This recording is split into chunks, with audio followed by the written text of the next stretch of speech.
सूर्यकोटि समप्रभ निर्विघ्नं कुरु मे देव सर्वकार्येषु सर्वदा। रामकृष्ण हरी जय जय राम कृष्ण हरी जय जय राम कृष्ण हरी जय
Oh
संतांचे उपकार, काय सांगू आता संतांचे उपकार, मज निरंतर जागविती, काय द्यावे त्यासी व्हावे उतराई, ठेविता हा पायी जीव थोडा, सहज बोलणे हितोपदेश, करुणी सायास शिकविती, काय द्यावे त्यासी व्हावे उतराई, ठेविता हा पायी जीव थोडा, तुका म्हणे देणू वेचे चित्ती, तुका म्हणे वत्स देणू वेचे चित्ती, तैसे मज येते संभाळती, काय द्यावे त्यासी व्हावे उतराई, ठेविता हा पायी जीव थोडा. विठ्ठल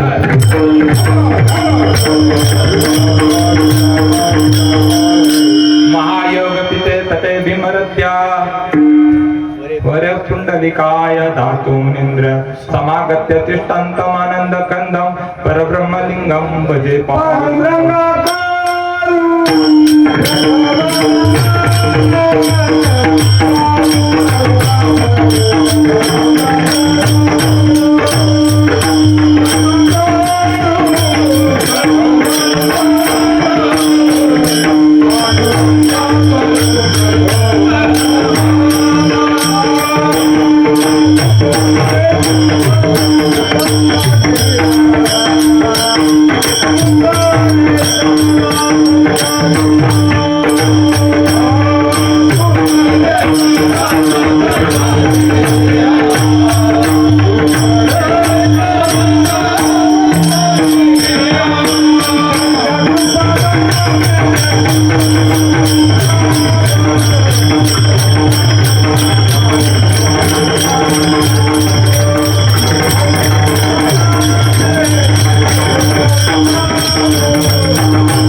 कथेचा विस्तारो बाबाजी सद्गुरु दास तुका काय सांगू आता संतांचे उपकार मज निरंतर जागविती प्रस्तुत प्रसंगी प्राप्त वेळ घेतलेला अभंग जगतमान्य जगद्गुरु संत देहुनिवासी तुकोबरा यांचा उपदेशपर प्रकरणातला अभंग सेवेसाठी निवडला विठ्ठल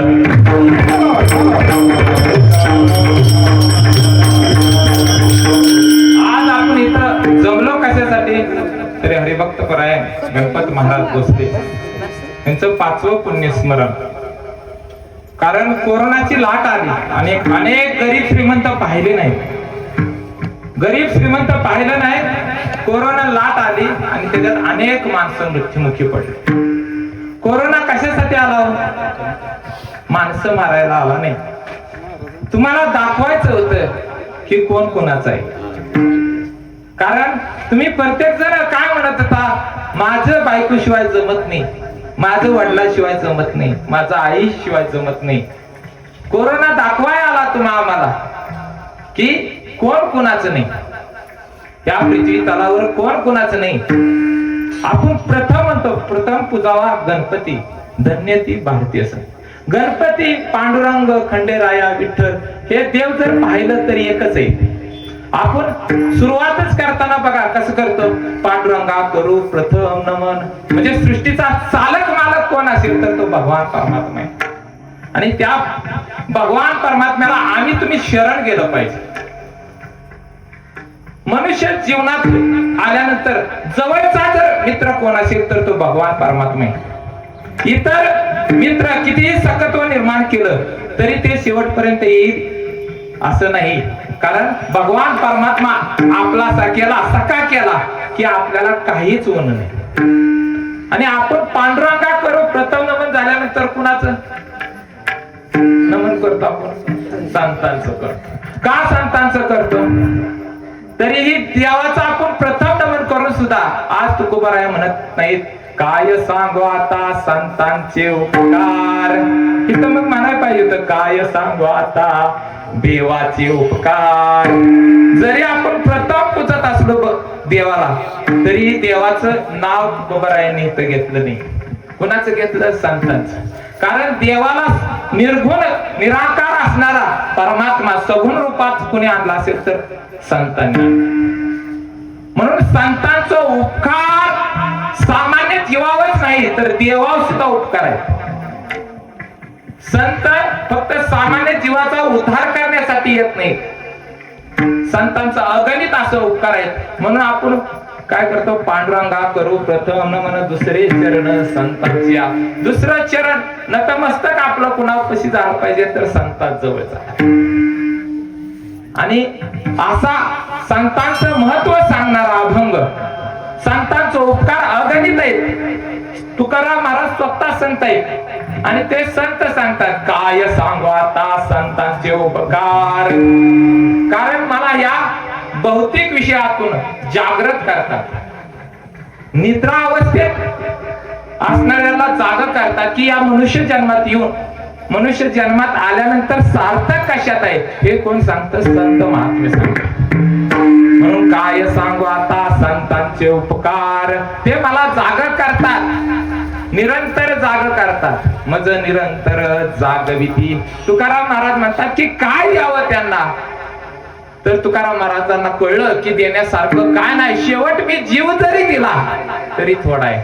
काय द्यावे त्यासी व्हावे उतराई ठेविता हा पायी जीव थोडा. आणि संत महात्मे सहज बोलतात आणि सामान्य जीवाचा नव्ह इतर अनेकांचा उतार सहज बोलतात. परत त्यांना सायास करून शिकवतात. सहज बोलणे हित उपदेश करून शिकवतात. सहज बोलणे हित उपदेश करुणी सायास शिकविती. काय द्यावे त्यासी व्हावे उतराई ठेविता हा पायी जीव थोडा. आणि तुकाराम महाराज शेवटच्या चरणात सांगतात तुका म्हणे वत्स वेणू वेचे चित्ती. जसं एखादं देशी गाय आणि ती देशी गाय ला वासरू झालेलं असेल तर त्या वासराकडे जसं देशी गायचं चित्त असतं तसं इथं संत महात्मे सामान्य जीवाला म्हणजे मानवी जीवनात आलेला दृष्ट असो, व्यभिचारी असो, चांगला असो, विवेकी आचरण करणारा असो, सगळ्यांना मानवी जीवनात आलेल्यांना नवे पशु प्राण्यांना सुद्धा हितावक जीवन जर कुणाचं असेल तर ते सांगतात या रे लाना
संतांची संगत करून लहान असो, मोठा असो, गरीब असो, श्रीमंत असो, कुठल्या जातीचा आहे याचाही उल्लेख केला जातो.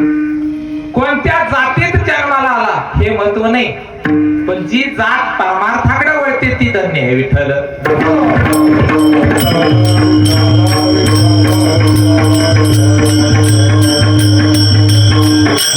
यथावत मनुष्याला संत कसे सांभाळतात ते तुकोबाराया शेवटच्या चरणात सांगतात. तुका म्हणे वत्स धेनु वेचे चित्ती येथे मज सांभाळते, ऐसे मजे येथे सांभाळते. म्हणजे असं सांभाळतात संत महात्मे. हा अभंगाचा सरळ साधा अर्थ आहे. विठ्ठल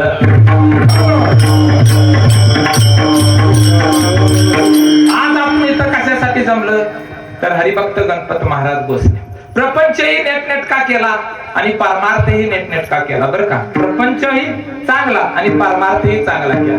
सगळ्याच्या परिचयात असणारी व्यक्ती आणि मी इथं कीर्तनकार झालो, फक्त मला सहवास काढला, संतांचा सहवास काढला तर एवढा परिणाम. फक्त आपण संतांचं काय देतो हे फार महत्वाचं आहे. कारण आजचा अभंग त्यांना तंतोतंत बसतोय. कारण काय सांगू आता संतांचे उपकार. संतांनी जे उपकार सांगितले ते आम्हा तुम्हाला फक्त वाड्यापुरतं त्यांनी मर्यादित ठेवलं नाही, तर ह्या पंचक्रोशीतच नव्हे तर मान, खटाव, पंढरपूर, आळंदी अशा जिथं जिथं कीर्तन उत्सव झाले हरिभक्त परायण गणपत महाराज भोसले यांनी भक्तीचा डांगोरा परमार्थ हा फुलवला आणि संत विचारानं विवेकानं आपण आचरण करावं. कारण इथं आलेली मंडळी सगळी हरिभक्त परायण गणपत महाराज भोसले यांना जाणतात. कारण ही भजनी मंडळी सुद्धा हे बाबा आणि आता विनोद मामाचे पण बाबा ते हे करतात, वारकरी मुलं डेव्हलप करणार. हे संतांच्या संगतीत होते हे बाबाई. तीर्थयात्राही केलेल्या आहेत. कारण मी फोटो पाहिलाय यांचा. कारण बाबाच्या सहवासात राहिलेली माणसं काय काय नाही घेतलं, काय काय नाही घेतलं नाही. आणि ज्यांनी घेतलं संतांचा विचार. तुम्हाला माहित आहे की सासूला तुकाराम महाराजांच्या सासूला सुद्धा सहवास काढला, पण सासूनं घेतलं नाही तुकोबारायांचं. तुकाराम महाराजांच्या घरी कधी कधी राहायला यायची. कारण आवली काय म्हणायची, आवली लेक असल्यामुळे घरी राहायला यायची, कधी कधी मुक्कामी राहायची. पण तुकाराम महाराज सासूबाईला मामी भजन करा, मामी भजन करा, पण मामीने कधीच भजन केलं नाही. परिणाम काय झाला, हरी नामाला विसरली मामी गाण विसरली.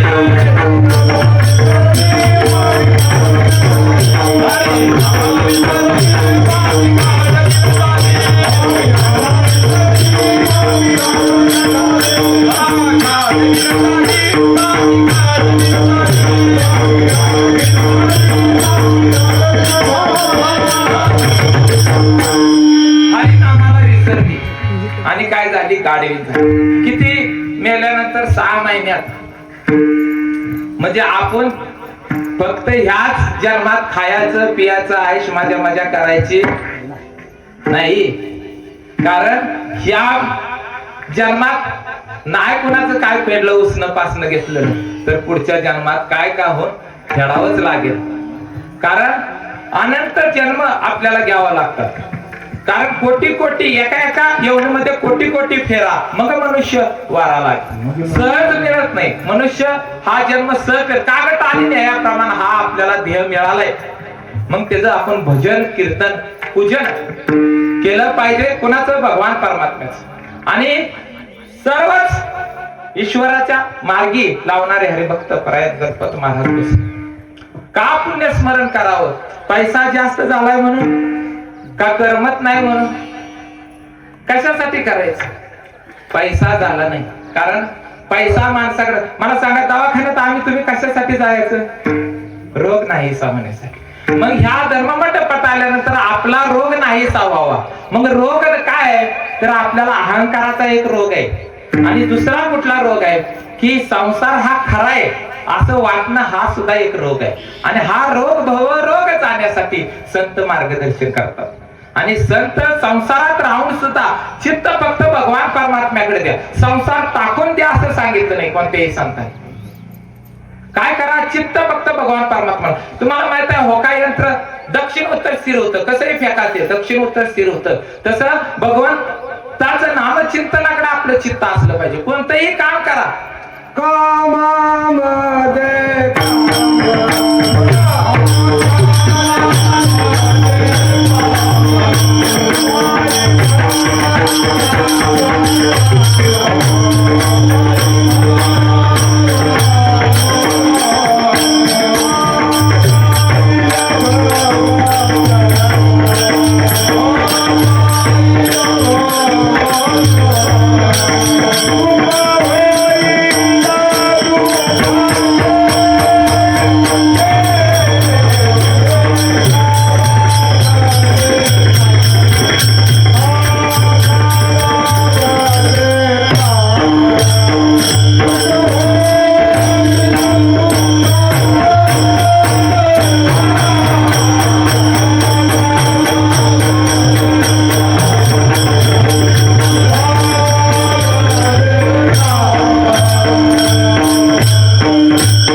भगवान परमात्म्याकडे चित्त आपलं ठेवणं म्हणजे भगवान परमात्म्याला आपलं सकर.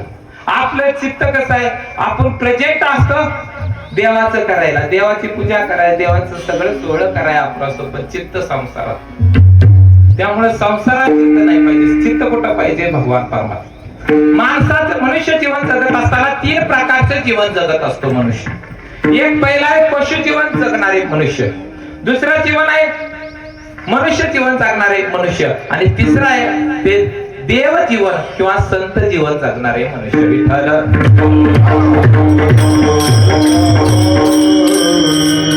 आता आपण पशु जीवन जगणारे चा अभ्यास करूया. पशु जीवन जगणं म्हणजे काय? मला सांगा तुम्हाला भूक लागते का नाही? खाता का नाही? मग मला सांगा कोणताही पशु प्राण्याला भूक लागते का नाही? मग खाण्यासाठी जी जागतात पशु प्राणीही जगतात. तुम्ही आम्ही पण जगतो. खाण्याच्या वर्गात नुसतं खाण्यासाठी इथं पृथ्वी तलावर जगत असतील तर पशु प्रमाणे जगला. दुसरं आहे तेही जागतात उठतात. आपण पैशासाठी आणि संसार आपला 2-3 पिढ्या कसं सुखरूप जगावीत म्हणून धडपड करत असतो पैसा कमवण्यासाठी, ते पोटासाठी. पशु प्राणी काय करतात? पोटासाठी जीवन जगतात. मला सांगा ते पशु प्राणी सुद्धा झोप घेतात का नाही?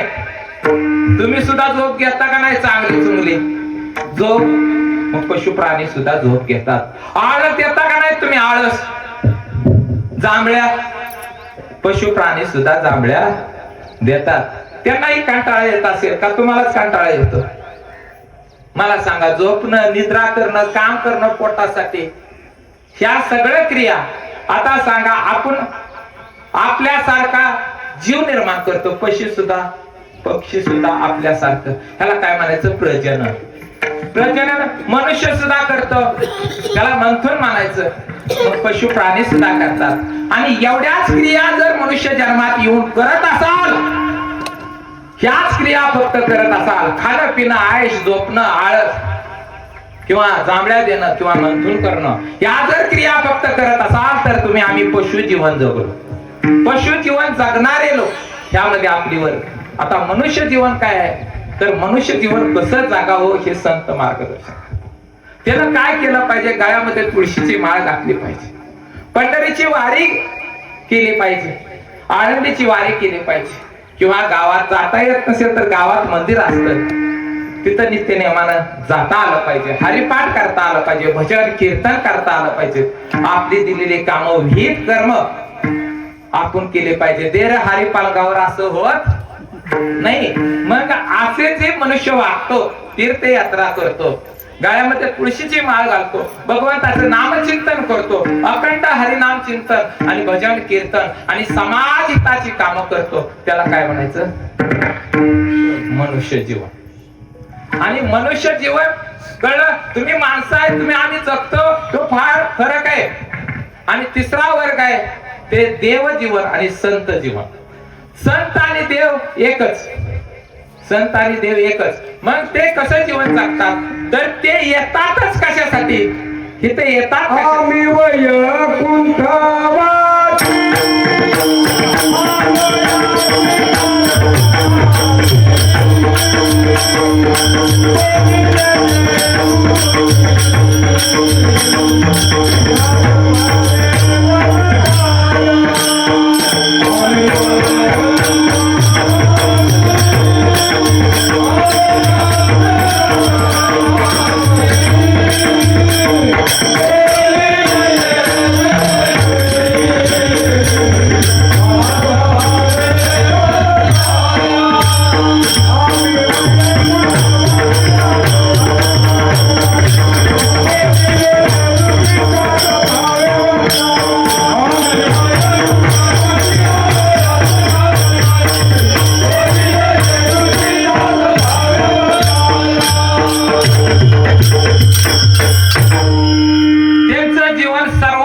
भलं व्हावं ह्या हेतून जगणारे जर कोण असेल तर संतांनी सर्वांचं भलं व्हावं, पशु प्राण्याचं सुद्धा मनुष्याचं सुद्धा कल्याण व्हावं. कारण देवाला जाणणारा, देवाला ओळखणारा, देवाची योग्यता जाणणारा जर कोण असेल तर तो मनुष्य आहे. आणि मनुष्य जीवाला कळत नाही की कसं वागावं, कसं राहावं, यासाठी संत महात्मे येते येतात. कशासाठी येतात, येते उपकारासाठी. आलीचा घरी वैकुंठावरून येतात तुमचं आमचं भलं करण्यासाठी. कशासाठी येतात, पण आपलं भलं झालंय का. 70-75 वर्ष झालेल्यांना एकत्र बोलवा आणि सांगा तुम्ही काबाड कष्ट केला आतापर्यंत, जे मुलाबाळासाठी, नातवासाठी, शेजारच्यासाठी, गावासाठी, कोणासाठी कोणी केला असेल मला काय माहित नाही, पण त्यांना विचारा सुख आहे का. मग सुखाचा पत्ता कोणाकडे आहे तर भगवान संतांचं वय. त्या देवाला आपलंसं करणं आणि देव आपलासा होण्यासाठी जर मध्यस्थ म्हणून कुणाची होत असेल तर ते संतांची होते. आणि संत इथं तुम्हा आम्हाला कशासाठी येतात तर वाढवया सुख, भक्तिभाव, धर्म,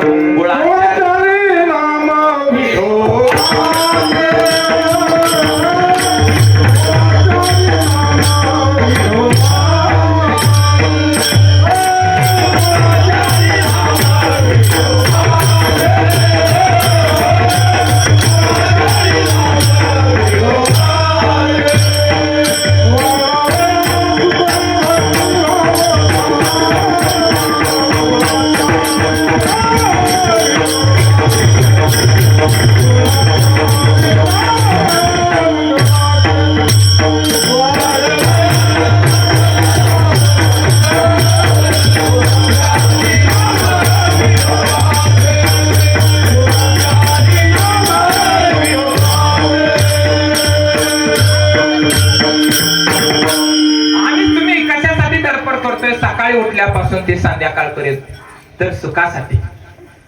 आणि संत महात्मे सांगतात वाढवया सुख, तुमचं सुख वाढवण्यासाठी येतात. वाढवया सुख, भक्तिभाव, धर्म. आणि तुमचं कुळ कुठलं आहे ते सांगतात. कुळ या विश्वाचा चालक मालक असणाऱ्या त्या पांडुरंगाला भजा.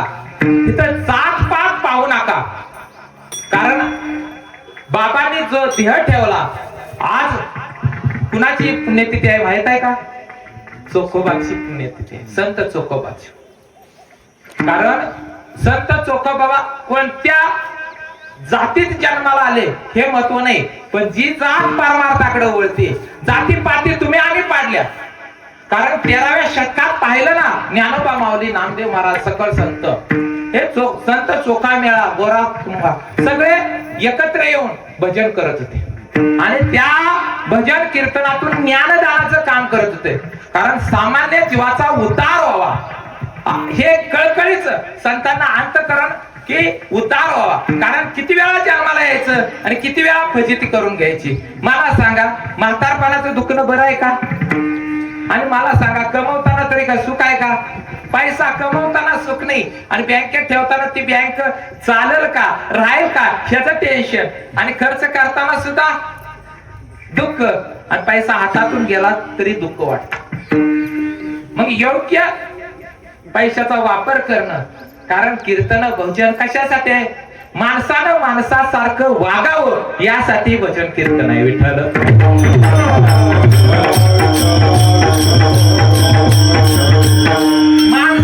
माणसं व्हायला तयार नाही, पण माणसं सेट व्हायला तयार आहे.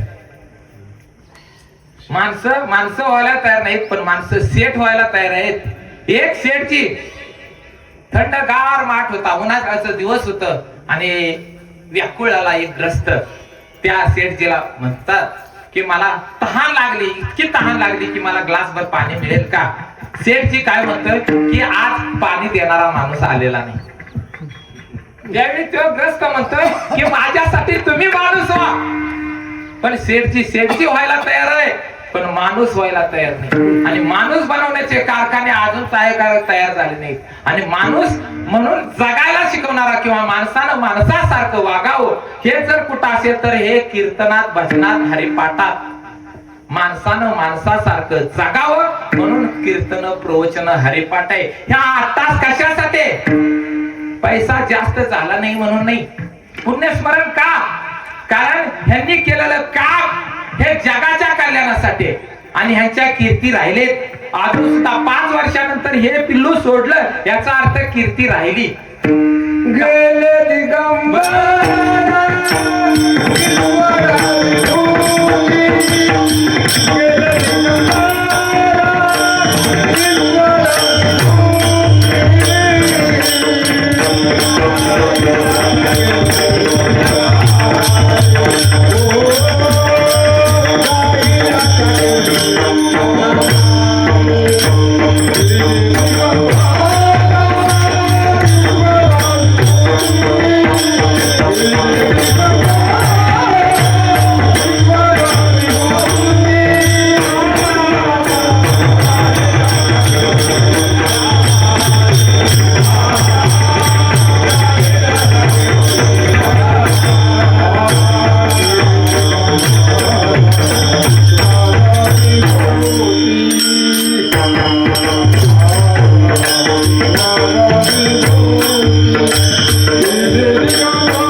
ईश्वर विभूती राहिल्या त्या कीर्ती जगामात.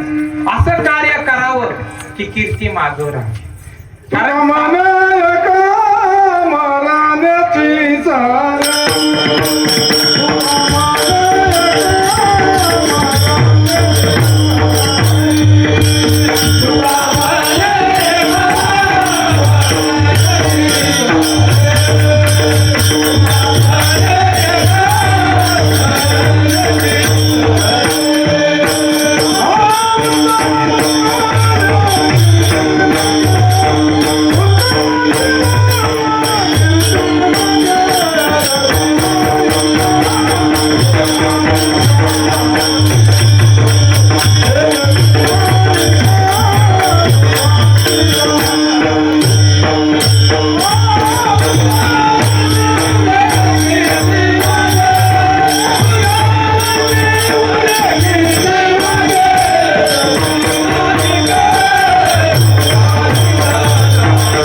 मागे असं काम केलं पाहिजे की माग आपलं काम शिल्लक राहिलं. आणि हे बाबांनी केलं.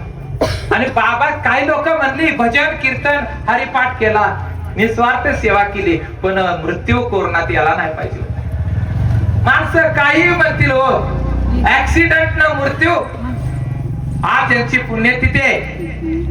संत चोकामेळा गाव कुसाचं काम करत असताना दरड कोसळली आणि त्या दरड कोसळल्यात हजारो लोक मेली गाडली गेली आणि भगवान परमात्म्याचा लाडका भक्त असणारा संत चोकामेळा त्यामध्ये मरण पावला. नामदेव महाराजांना बोलवलं. संत मंडळी घेऊन तुम्ही जावा आणि चोकोबाच आस्ती गोळा करू. नामदेव महाराजांचा पांडुरंगाचा संवाद आहे. अरे देवा तुझा एवढा लाडका भक्त आहे तुला समजायला नको होतं का की बाबा दरड कोसळणार आहे हे माहित होतं का नाही तुला. आणि माहित असताना सुद्धा तू असं कारण चहा प्यायच्या निमित्तानं लघवीच्या निमित्तानं म्हणा कशाच्या तरी निमित्तानं संत चोकोबाळाला बाजूला करायचं. कारण बाजूला केली असती दरड कोसळली असती म्हणजे आम्हाला आता हजारो माणसांच्या असतील कसं ओळखणार. त्यावेळी पांडुरंग परमात्मा म्हणतात अरे नामा मी त्याला जीव वाचवला असता पण प्रारब्ध होतं कधी ना कधी भोगावं लागतं. पण तू असं कर त्या हजारो लोकांमध्ये आस्ती गोळा करू. आता आस्ती ओळखायच्या कसे देवा. हजारो लोक प्रत्येकाचं आस्ती ही चोकोबाचीच आस्ती आहे कसं ओळखायचं. त्यावेळी पांडुरंग परमात्मा स्वतः सांगतायत नामदेव महाराज ज्या आस्तीतून विठ्ठलाचा धुनी निघेल ती आस्ती माझ्या संत चोकोबा. आणि दरड कोसळ्याच्या ठिकाणी संत मंदियाळी गेली 13व्या शतकातली. आणि प्रत्येक जण प्रत्येक काय करत होते आस्ती हाड घ्यायचं कानाला लावायचं. वैतागली अनेक हाड अनेक लोक मृत्युमुखी पडले होते. वैतागली आणि ज्यावेळी संत चोकामेळाचं हाड सापडलं आणि ते कानाला लावलं त्याच्यातून ध्वनी निर्माण आला विठ्ठल विठ्ठल.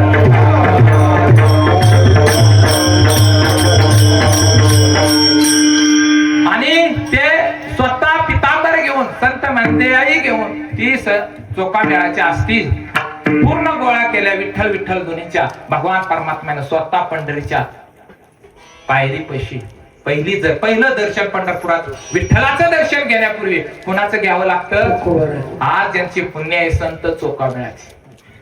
कसे जगले असतील कसे राहत असतील संत. संतांचं राहणं आचरण संत महात्मे आमच्यासारखं बोलून चालत नाही पोपटावाने चालत नाही तर ते कृतीतून दाखवतात संत महात्मे. कारण संत चोकामेळाची हाडाहाड विठ्ठल विठ्ठल म्हणले आपलं जिवंत हे तोंड विठ्ठल विठ्ठल म्हणायला तयार नाही. कारण भगवान परमात्म्याचं नाव मुखात यासाठी सुद्धा पुण्य लागतं. आणि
संतांना आम्ही तुम्ही शरण गेलं पाहिजे कारण संतांचा अगणित असं उपकार आहे. कारण मनुष्य उपकार कुणावर करतो? जो उपकार करतो त्याच्यावर उपकार करतो. मनुष्य कुणावर उपकार करतो? उपकारावर उपकार करतो. आणि काय मनुष्य असे पण आहेत जो उपकारावर अपकार करणारे, त्याला काय म्हणतात? अपकार करणाऱ्याला कृतज्ञता, आणि उपकारावर उपकार करणाऱ्याला काय म्हणायचं? कृतज्ञता. नता आणि घनता हा शब्दात फरक आहे. कृतज्ञता म्हणजे उपकार. आई वडिलांनी मुलांना सांभाळले पण त्याची जाण मुलांनी राखली नाही, आई वडिलांना सांभाळत नसेल तर ती काय झाली? कृतज्ञता. आणि कृतज्ञता माणसानं अंतःकरणात कृतज्ञता भाव सुद्धा नसावा, कृतज्ञता भावी नसावा. हा एक दृष्टांत देतो. कारण चांडाळीत माहित आहे? चांडाळीत म्हणजे कुत्र्याचं मांस खाणारी, तिला आणि ती राहते कुठं? मशानात राहते. तिला काय म्हणायचं? चांडाळी. आणि ती चांडाळी काय करत होती? कुत्र्याचं मांस शिजवत होती. कुठं? मशानात. आणि महात्मा एक असं जात असताना मशानात ती दिसलं. ही चांडाळी काय करते? कुत्र्याचं मांस शिजते. पण ते पांढरं भांड दिसलं लांबून. महात्मा जवळ आला आणि विचारलं की तू काय करते? तर ती म्हणते की मी कुत्र्याचं मांस शिजवते. ते म्हणते बरं ठीक आहे, कुत्र्याचं मांस शिजवते. आणि तू कोण आहेस? मी चांडाळी नाही. कोण आहे? मी चांडाळी नाही. बरं कुत्र्याचं मांस शिजवते. बरं ते भांड ठेवले, ती कसलं भांड आहे? ती कवटी होती. कवटी. मशानात कवटी होती. ती म्हणली इथं अग्नी अनेक देते, ती त्यातली एखादी कवटी राहिली त्याच्यात. मला सांगा, कुत्र्याचं मांस सुद्धा काय निषेध आहे. चांडाळी राहती कुठं? नावात ही निषेध आहे. आणि राहती ते जागा सुद्धा निषेध आहे. भांड बनवणार सुद्धा निषेध आहे. आणि तिला कुत्र्याचं मांस शिजवण्यासाठी वापरणारा अग्नी कुठला आहे? जे अनेक प्रेतांना अग्नी दिला जातो त्या प्रेतातलंच अग्नी. मग मला सांगा, तो अग्नी सुद्धा कसा आहे? निषेध आहे. आणि शिजत असताना तिनं काय केलं माहितीये? तिनं डाव्या पायाची चप्पल त्या कुत्र्याच्या मांस असणाऱ्या भांड्यात शिजत असताना वर ठेवली. महात्म्याला आश्चर्य वाटलं की कुत्र्याचं मांस सुद्धा निषेध आहे, कवटी जे त्याच्यात मांस शिजवणं हे सुद्धा निषेध आहे, अग्नी सुद्धा निषेध आहे, शिजवणारी सुद्धा निषेध आहे, राहणारी सुद्धा निषेध आहे. मग तरी झाकण काय ठेवली? डाव्या पायाची चप्पल झाकण ठेवली. बरं, ही झाकण काय ठेवलं? शिजू नये म्हणून. काय अन्न हे शिजणारच आहे, शिजू नये म्हणून नाही, दृष्ट लागू नये. बर, दृष्ट कोणाची? कृतज्ञता. म्हणजे ज्यांनी उपकार केलेत ना, ज्या माणसावर उपकार केलेत आणि त्या उपकाराची जाणीव राहिली नाही, त्यांच्यावर अपकार केलाय. उलट उपकार करणाऱ्यावर काय केला? अपकार केलाय. अशी लोक जी आहेत ती ना, कृतज्ञता, त्यांची दृष्ट त्या पुत्र शिजवलेल्या अन्नाला लागू नये, हा अंतरांगातला भाव त्या चांडाळीचा. कारण दृष्ट लागल, माझ्या अन्नाला दृष्ट लागल, कुठल्या पापी लोकांच्या, म्हणजे कृतज्ञता असणाऱ्या, म्हणजे उपकारावर अपकार करणारी लोक आहेत ना, त्यांची दृष्ट लागू नये म्हणून ते डाव्या पायातली चप्पल ठेवली होती. कृतज्ञता असणाऱ्या माणसाचं मांस सुद्धा गिदड खात नाही. मी सांगत नाही, महाभारतात एक महात्मा तीर्थयात्रा करीत असताना एका झाडाखाली विश्रांतीसाठी, आणि त्या राजहंस, एक मोठा असा असणारा राजहंस, त्यानं पाहिलं की आपलं ज्या झाडावर आहे त्या खाली एक महात्मा तीर्थयात्रा करतोय. आणि तीर्थयात्रा करतोय तर त्याच्यासाठी त्यानं काय केलं?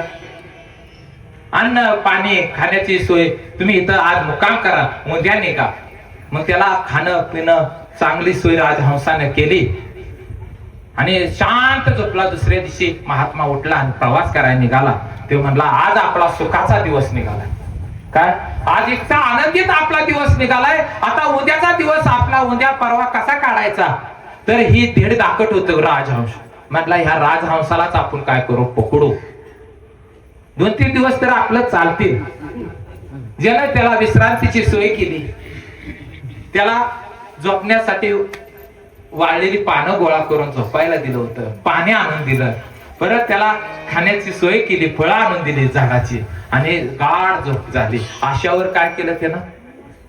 त्याला पकडलं, 2 पंख हे केलं आणि त्याचं मांस घेऊन 2-3 दिवस आपलं बरं चांगलं निघतील म्हणून चालला. तो राजहंस इंद्रलोकात जाऊन त्या राजाला कथा सांगायचा, हरिकथा सांगायचा. आणि तिथं 2 दिवस झालं, 3 दिवस झालं, आठवडा झाला, हा राजहंस काय येत नाही म्हणून राजहंस शोधण्यासाठी ज्ञान पाठवले. तर राजहंस शोधत शोधत तिथं बघितलं तर पंख दिसले.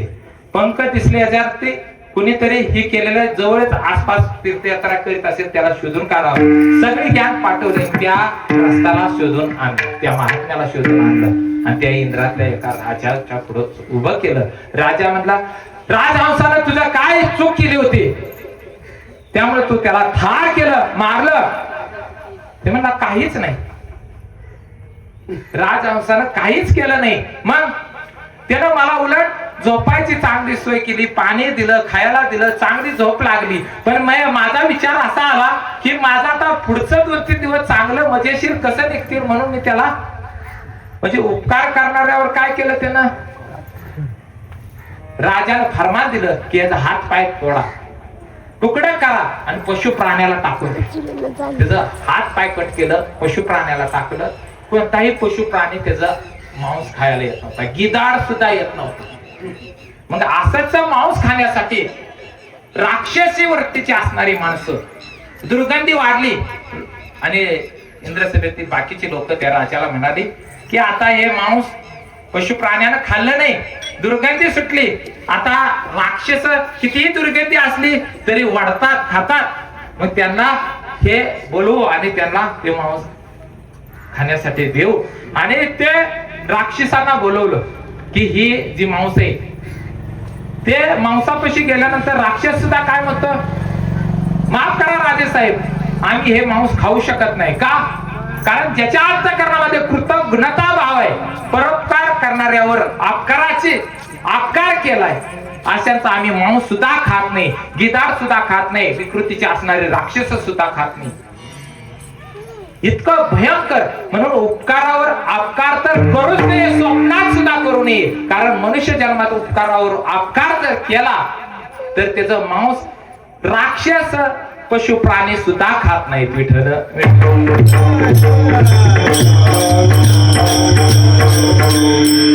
भीमाला एक विद्या दिली होती भीमाला की झाडावरचं फळ, पिकलेलं फळच फक्त पाडायची विद्या कोणाला होती भीमाला. भीमा कौरवाला आश्चर्य वाटलं, कौरवाने विचारलं, अरे भीमा ठीक, पण त्यानं सांगितलं नाही कुणाकडून शिकली. कुणाकडून शिकला होता? एकलव्याकडून शिकला होता. लपवली ती विद्या गेली. हे ज्ञान भांडार आपण जर तुम्ही इकडं संत वाङ्मय प्रसार केला नाही, आपल्या गुरुचं जर ज्ञान लपवून ठेवलं, गुपित ठेवलं, तर मला वाटत नाही गुपित मंत्रानं तुम्ही उद्धारून जाचाल. कारण हे ज्ञान जगाच्या कल्याणासाठी आणि हे ज्ञान ब्रह्मज्ञान तिथं संत महात्मे येऊन प्रचार करण्यासाठी आम्हाला हे ज्ञान ब्रह्मज्ञान, विश्व आणि ब्रह्म किंवा आत्मा आणि ब्रह्म काय आहे हे सांगण्यासाठी इथं अवतरले आणि त्यांचं उपकार अगणित आहेत. म्हणून तुकाराम महाराज पहिल्या अभंगाचे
आजच्या सेवेसाठी घेतलेल्या अभंगामध्ये तुकाराम महाराज पहिल्या चरणात प्रवेश करतायत. काय सांगू आता संतांचे उपकार माझा निरंतर जागविती. कशासाठी जागवतात?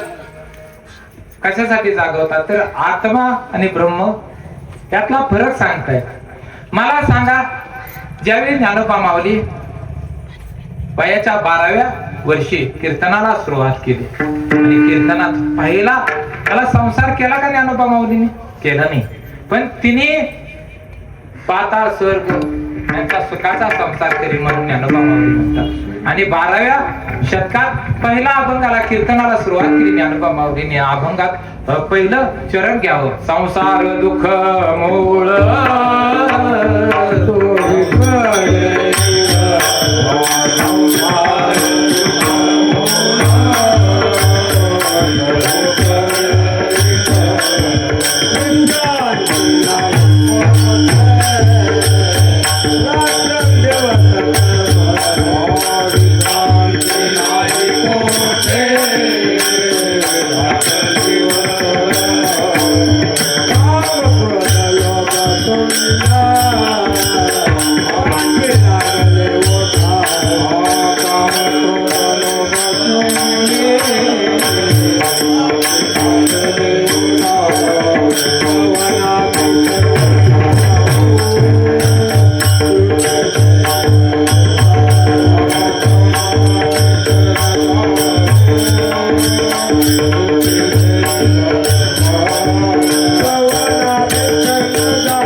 कडू असणारं झाड लिंबाचं असेल त्याला आपण साखरेचं आळं घातलं तर गोड होईल का? बीजाची फळे येती तया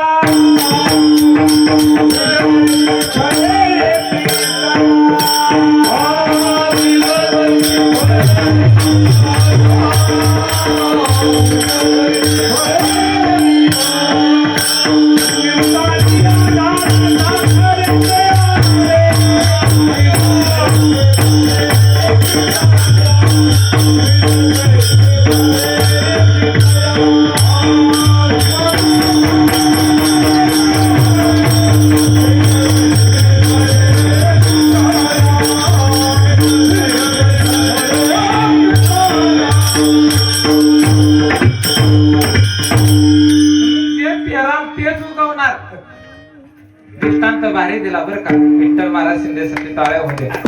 आणि आज नामवंत गायक आपण इंगळे महाराज, तरी बाबाच्या सहवासातील असणारे इंगळे महाराज ज्यांनी पंचक्रोशीत नव्हे तर मान खटाव आणि जिथं जिथं कीर्तन असतील तिथं साथ दिलेली आहे बरं का इंगळे महाराज. आणि आमचे नवनाथ जगताप ते पुण्याला गेल्यामुळे ते इथं उपस्थिती नाहीत. तरी विठ्ठल आणि हे मृदुंग वादक काय नाव सर दत्ता महाराज किसवे. हा दत्ता महाराज त्यांचं सुद्धा टाळ्या झाल्या पाहिजेत कारण यांनी हा धर्म मंडपाचा आवाज दुमदुमलाय. भजन मंडळ हे राजवडी भजन मंडळ तालुका इंदापूर. हा तालुका इंदापूर आहे, लांबून आले कारण सोलापूर जिल्ह्यातील मान तालुक्यात आपल्या प्रेमापोटी हे आलेले आहेत बरं का. आणि विठ्ठल महाराज शिंदे इंगळे महाराज तसे ही राजवडी भजन मंडळ बाबाच्या सहवासातील निरपेक्ष बाबांची कीर्तन सेवेला उपस्थित राहणार म्हणून हे मंडळी सगळे आणि श्रोते वर्ग सुद्धा बरं का ते जगदाळे महाराज सुद्धा इथं आले. अनेक बाबाच्या सहवासातील असणारे सगळे बरं का त्यांचं प्रेम वात्सल्य जिव्हाळा बाबाचा अंतःकरणापासून ती लोक इथं धर्म मंडपात आली कारण बाबाने पेरलेलं हे काय उत्तम बीज आहे. तुम्ही त्याला किती जीव दिला कारण तुकाराम महाराज म्हणतात की मी संतांचं एवढं उपकार आहे. किती उपकार उपकार आहेत असं कळलं. कालांतरानं असं कळलं की काय दिलं तरी उपकारातून ऋणी होणार नाही. मी शेवट जीव दिला तरी त्यातून उतराही होणार नाही. ते तुकोबा या अभंगाच्या काय द्यावे त्याची भावे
तुकाराम महाराज अभंगाच्या दुसऱ्या चरणात सांगतात, काय द्यावे त्यासी व्हावे उतराई, ठेविता हा पायी जीव थोडा. जीव जरी काढून ठेवला तरी संतांच्या उपकारातून आपण ऋणी होऊ शकत नाही. हे कार्यक्रम हे सगळं आपलं चिल्लर आहे, चिल्लर. संतांच्या वाङ्मय पुढं, संतांच्या विवेकी आचरणापुढं सगळं फेल आहे. कारण आपण जीव जरी दिला तरी आपल्याला त्याच्यातून पूर्तता होणार नाही. म्हणून संत महात्मे ज्ञानोबा माऊलींनी ज्यावेळी लहान होते आणि आई वडील देहांत प्रायश्चित्त देण्यापूर्वी विठ्ठलपंत कुलकर्णी आई वडील चारही भावंडावर संस्कार घडवतात. ज्ञानोबा माऊली आपल्या वडिलांना म्हणजे विठ्ठलपंतांना म्हणतात, बाबा बाबा आत्मा आणि ब्रह्म यातला फरक सांग. त्यावेळी विठ्ठलपंत कुलकर्णी सांगतात की आत्मा आणि ब्रह्म, कारण आत्मा हा प्रत्येकाच्या देहामध्ये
विठ्ठलपंत कुलकर्णी आपल्या मुलांना समजून सांगतात की ज्ञाना, मी ज्यावेळी समाजात जातो ना तेव्हा समाजातील लोक मला काय म्हणतात, विठ्ठल पंत.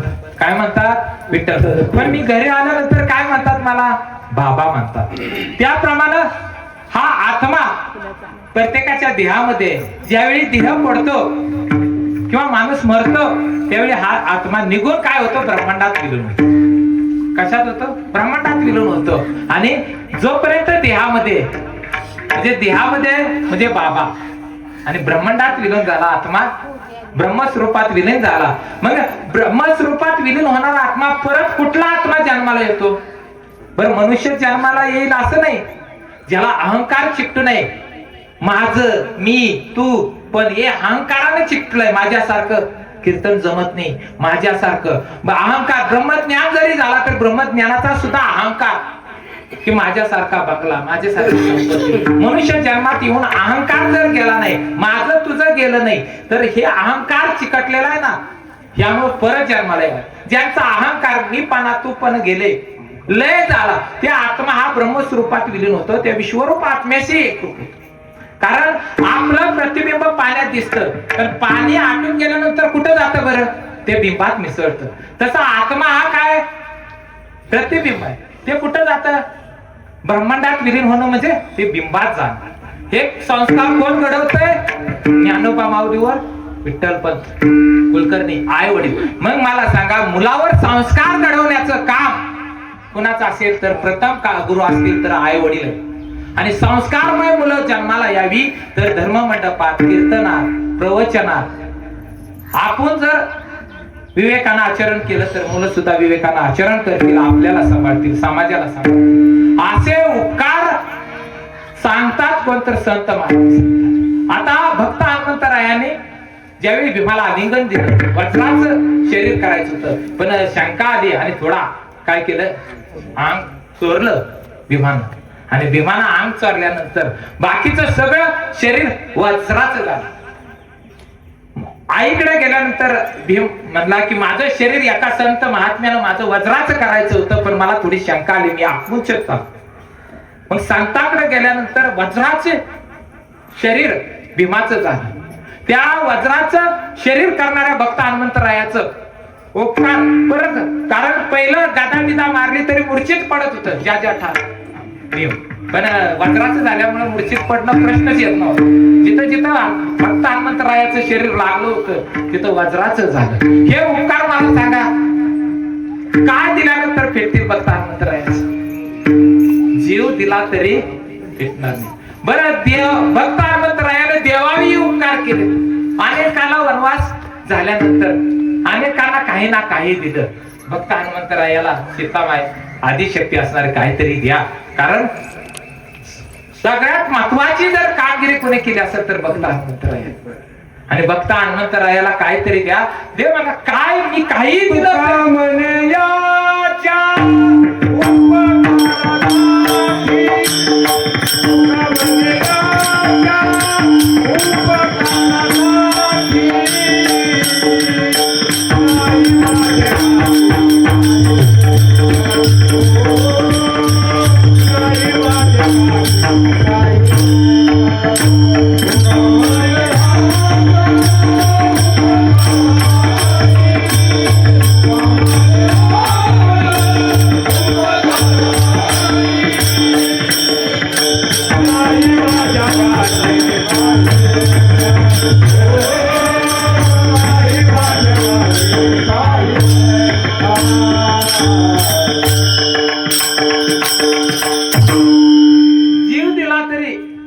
रामचंद्र म्हणाले तरी ही सीता आदिशक्ती असणाऱ्या सीता महिना काय दिला? रत्नाचा हार दिला.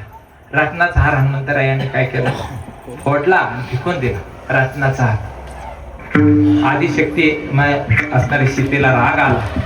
तुला कळतंय का कसला हार होता? त्यावेळी भक्त हनुमंतराय म्हणतात ज्याच्यात राम नाही ते मला कितीही मौल्यवान असलं तरी त्याला किंमत आहे. मग भक्त हनुमंतरायाच्या हृदयात काय होतं? श्रीराम. काय होतं? श्रीराम. कारण छाती फाडके दिकाया. ज्यावेळी सीता आदिशक्ती म्हणजे तुझ्यात तरी राम आहे का? छाती फाडके दिकाया. राम पंचायत, राम लक्ष्मण सीता असं रामायण कुणाच्या हृदयात दिसलं तर भक्त हनुमंतरायाचे.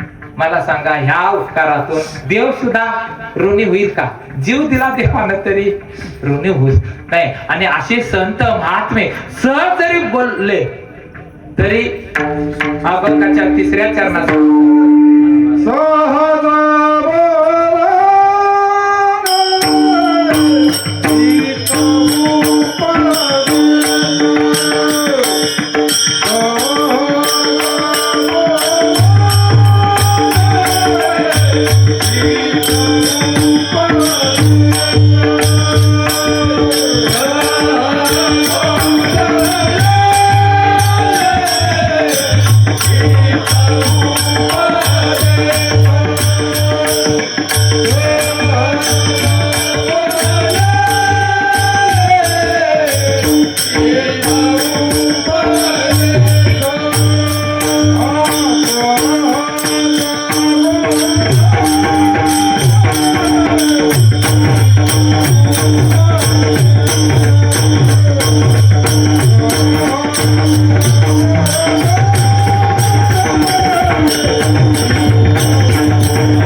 अभंगाच्या 3ऱ्या चरणामध्ये सांगतात, तुकाराम महाराज सांगतायत की सहज बोलणे हित उपदेश करुणी सायास शिकवती. सहज बोलतात संत महात्मे.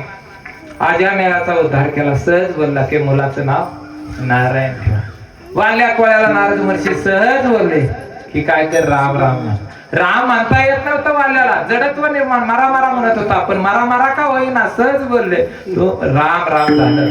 जडत्व वाल्याला देवाला वागावं लागलं. सहज बोलले. बरं मी इथं उभा आहे. ज्यावेळी मी पहिली कीर्तनाची तारीख घेतली होती, आळंदीला कुठे शिकायला नव्हतं, पंढरपुराला शिकायला नव्हतं. मी गेलो, 3200 रुपये मला पहिला पगार मिळाला कुठे टाटा जॉन्सनला. आणि मला वाटायचं कीर्तनकार व्हायचं. कीर्तनकार मला नोकरी लागावी ही माझ्या डोक्यात नव्हतंच, पण शिकल्यामुळे नोकरी लागली. पण टाटा जॉन्सन मधनं परत आळंदीला शिकाय, पण पैसा चेंगाट स्वभाव आणि पैसाही कमी असल्यामुळं आळंदीलाही जाता आलं नाही. फक्त बाबांचा सहवास घडला आणि 12 बिघात पहिली तारीख मी अशी डेअरिंग वर घेतली. आणि तारीख घेतल्यानंतर जशी जशी तारीख जवळ यायला लागली धडकन वाढायला. आणि धडकन वाढल्यानंतर मी बाबाकडे आलो. आदल्या म्हटलं आता बाबा. बाबा म्हणतात तारीख तर तू घेतली, आता तुला करावं लागेल. काही कर, खोटं बोल पण रिटून बोल. सहज बोललो मला, खोटं बोल पण रिटून बोल. हा मंत्र मला असा बिनला काय सांगू. मी अर्धा तास 15 मिनिटात गप बसलो नाही. 2 तास पहिलं कीर्तन केलं. तो आलिया भोगाची असावी सावध आभार देवा मग मज कृपा सिंधू निवारी साकडे सिंधू निवारी साकडे देवा पुढे काय.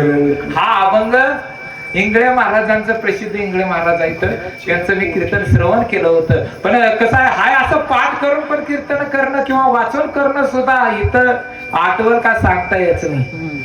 कारण पहिलं मी गोकमपट्टी होतो, आता गोकमपट्टी नाही. काय सांगेल मलाच माहित नसतं. कारण इथं आपली आबळे मी नाही बोलत सका कृपावंत वाचाची साळुंकी मंजुळ बोलत देवानी शिकली पादनी वेगळाची. इथं आल्यानंतर काय बोल काय काय चॅप्टर पैशासाठी बोलतात तो भाग वेगळा, काय काय ठरवून बोलतात ते वेगळा. पहिल्यांदा गोकमपट्टीच करावी लागते तेव्हा इथं उभं राहता येतं. परत कालांतराने अनुभवातून बोल येतात. आणि हा संवाद सहज बोलले बाबा. आणि सहज जर एखादा घडत नसले तरी त्यांना सायास करून शिकवतात. सायास सुद्धा करून शिकवतात आणि कष्ट करून सुद्धा शिकवतात. म्हणजे सहज बोलणे हित उपदेश करुणी सायास शिकविते. आणि तुकाराम महाराज सांगतात की संत महात्मे तुम्हा आम्हाला कसं सांभाळतात ते म्हणे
आजच्या सेवेसाठी घेतलेल्या अभंगाच्या 4थ्या चरणामध्ये तुकोबाराय सांगतात, तुका म्हणे वत्स धेनवेचे चित्ती तैसे मज येते सांभाळती.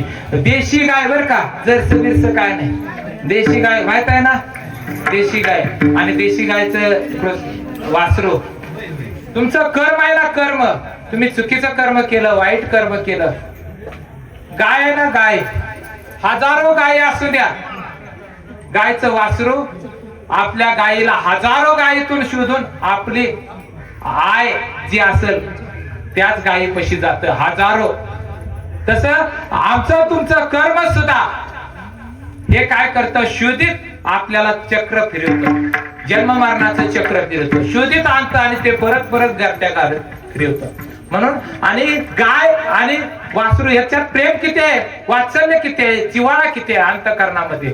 कारण एखादी गाय जर वासरू एखाद्या सपराला आग लागली आणि त्याच्यामध्ये वासरू असेल आणि ते वासरू आपलं वासरू त्या सपरात आहे आग लागलेला, तर गाय आपलं जीव धोक्यात घालून का होईना पण त्या वासराला वाचवण्याचा प्रयत्न करते. शेवट जीव गेला तरी चालेल पण त्या वासरूला वाचवण्याचा प्रयत्न जिद्दीनं करते शेवटपर्यंत, श्वासापर्यंत. म्हणून तुकाराम महाराज म्हणतात की तुका म्हणे वत्स धेनू वेचे चित्ती, म्हणजे जसं गाय आपल्या वासराला सांभाळते ना तसं संत महात्मे आम्हा तुम्हाला सांभाळतात. म्हणून संतांचं वाङ्मय हृदयात ठेवून आपण अभंगरूपी कर्म करायला सुरुवात करा, नाहीतर कर्म आपल्याला परत फेऱ्यात अडकिवत आणि फेरा आपला वाढू नये, जन्म मरणाचा फेरा. कारण मनुष्य जन्मात येऊन सुद्धा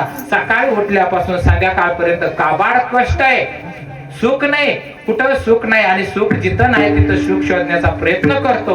म्हणून सुख कुठं आहे तर देवाला आपलंस करणं. आणि संत महात्मे देवाचा पत्ता, देव आपलंस करण्याचं सगळं उपाय तुकोबारायांच्या गाथेमध्ये. आणि तुकोबारायांचा गाथा 5वा वेद आहे आणि तो कर्म ठरवा. म्हणजे तुकाराम महाराजांचं शेवटचं चरण सार्थक केलं. तुका म्हणे देनू वेचे चित्ती तैसे मज येते सांभाळी. ज्ञानेश्वर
Oh